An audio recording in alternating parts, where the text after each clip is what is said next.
ঐ টিংকু এলফাবেট গিটা মাতচোন A B C D E H I J K L M N O P Q R S T U V W X Y Z ও জিএফটো ক'ত গ'ল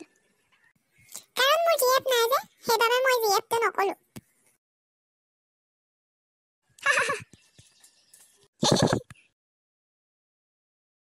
বাৰু ৰোমেন তই কচোন ভূমি মানে কি ছাৰ মোৰ লাজ লাগে পাই তহঁতৰ মূৰত ভগৱানে ভাল চিন্তা নিদিলে ন ভূমি মানে মাটি অলগদ্ধ হল ছাৰে সেইটো কথাহে সুধিছিলে বাৰু যদু তই কচোন বীৰবল কোন ছাৰ বীৰবল মেনকা দেউতা খালি খালি ঐ বোপাইহঁত বাৰু কচোন মেনকা আকৌ কোন ছাৰ মেনকা মোৰ গাৰ্লফ্ৰেণ্ড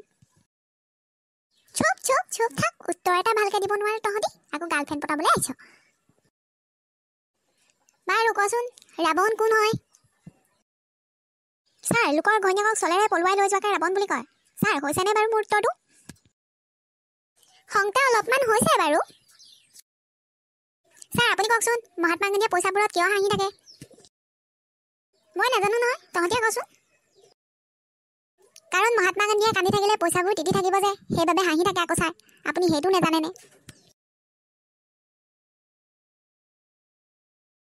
ছাৰ মানুহে খাবলৈ জীয়াই থাকে নে জীয়াই থাকিবলৈ খায় মানুহে জীয়াই থাকিবলৈ খায় আকৌ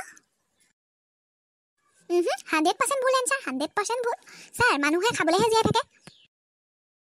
হয় মহাপণ্ডিতসকল আপোনালোকৰটোৱে হয় দিয়ক মই যাওঁ আপোনালোকে আলোচনা কৰক ছাৰে একো নাজানে হয় দে